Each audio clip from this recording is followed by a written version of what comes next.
What's going on, everybody? Welcome back to the Vault. My name is Money, and today is day 4 of Funkon reveals, or maybe it's the final day. I'm recording this little by little, so I'm not sure if today is going to be the last day of reveals or if there will be more tomorrow on Friday. But regardless, today is the 4th day. Today we are going to be covering every reveal Funko made hour by hour, and there's actually some pretty cool stuff I'm excited to talk about. And if you haven't subscribed yet, go ahead and do it now.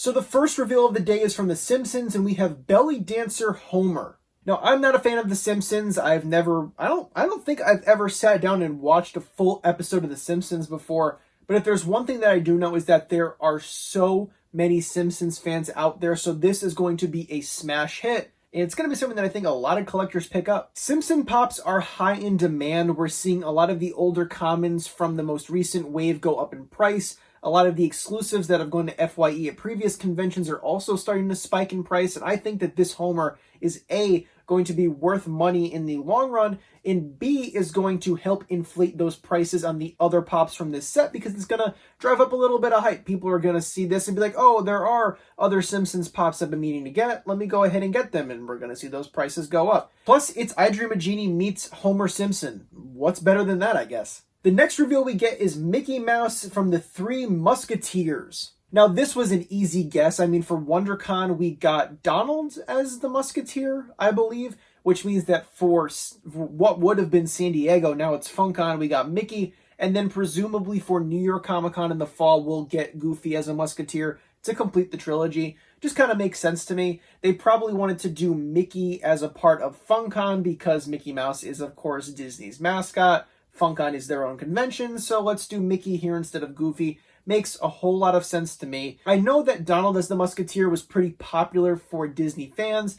I'm not picking this up. I know that Danny, who collects more Disney than I do, is also not going to be picking it up. But nonetheless, it's still cool to see them do the trilogy of these characters over the span of 3 different conventions. The set's going to look really nice when you have it all lined up together with the different stickers. So I think that's a great pop, and I really do think that it's going to be popular, especially when they do Goofy in the fall. Now, here's what I'm excited about. From the director's line, we have Anthony and Joe Russo, who are 2,000 pieces. Now, the Russo brothers have directed some of my favorite media. They did Arrested Development, which is one of my favorite TV shows, and they've also directed some of my favorite Marvel movies like Captain America Civil War and Avengers Infinity War. So this is a must-have for me. This is now the 4th item from this convention that I need to get my hands on, and I'm kind of worried because limited to 2,000 pieces is crazy. Now, I am kind of happy that it is a part of the director's line instead of the Endgame line because I do have a complete Avengers Endgame set. So if I do miss out on this and I decide that I don't want to pay the aftermarket price for it, I'm technically still at a 100% Endgame set.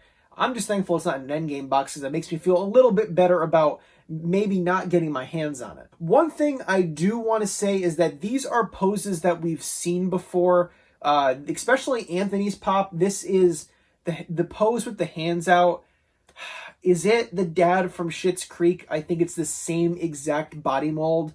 I'm pretty sure. Then Funko accidentally leaked out the Stanley Hudson as a samurai pop from The Office early, so we'll go ahead and we'll talk about that now. This is Stanley dressed up as a samurai from the Halloween episode, and I mean, this is a huge deal because for the first time since the Office license had started working with Funko, this is the first convention we're not getting a Dwight Schrute. I mean, we had Emerald City, then we had San Diego, and then we had New York as the 3 Recyclops. And then this past year, we had Dwight as Kerrigan from World of Warcraft.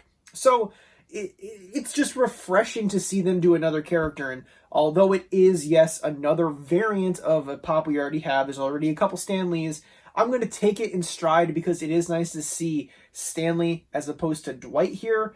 But although I am an Office fan, although Danny and I do collect the Office Pops, I think we have decided that we're not going to do 100% of the Office anymore, and this will be a pop that we will most likely be passing on because it's not a need for the set. It's cool, we want it, but we don't need it. From It's a Small World, we have Mexico. I'm going to be honest, everyone, I don't like It's a Small World after all. It's just not my thing. I don't know. I sit in a boat, I drive down a river, and there's these animatronic dolls singing to me from all over the world. I get the message, I get the theme, I understand why that ride is so popular, but for me, it doesn't do much for me, and obviously because of that, this pop does nothing for me as well. To celebrate the 40th anniversary of Danger Mouse, we have Danger Mouse. So it's actually kind of interesting to see Danger Mouse as a part of the Funkon lineup, because I thought that this had been rumored to be a Funko Shop exclusive a little while ago. I could be misremembering leaks and stuff like that, but I could have swore that this had been circulating for a while now.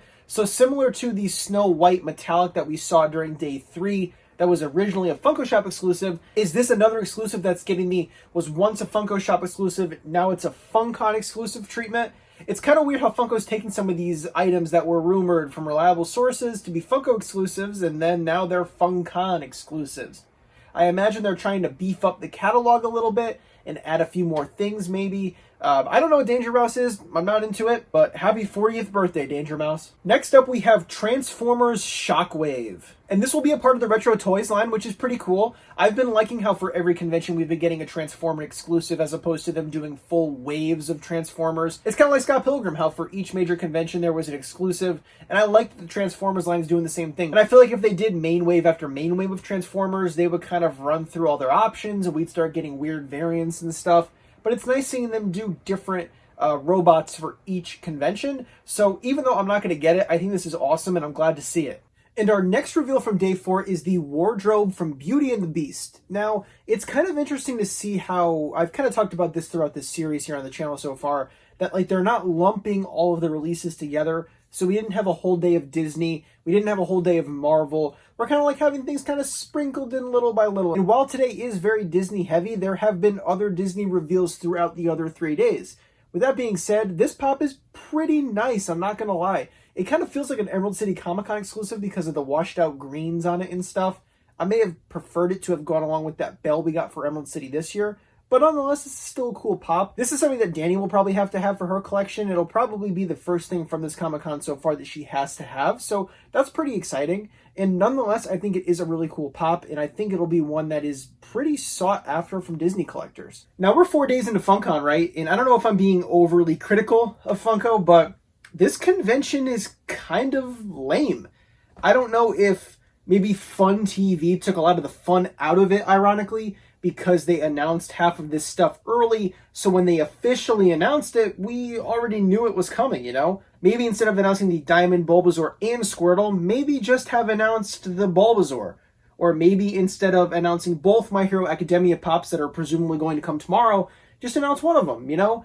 I don't know, I feel like this convention, even if you don't look at it from a leaking perspective, the exclusives just aren't all that great. And I'm going to get 3 things 100%, a 4th thing if I can.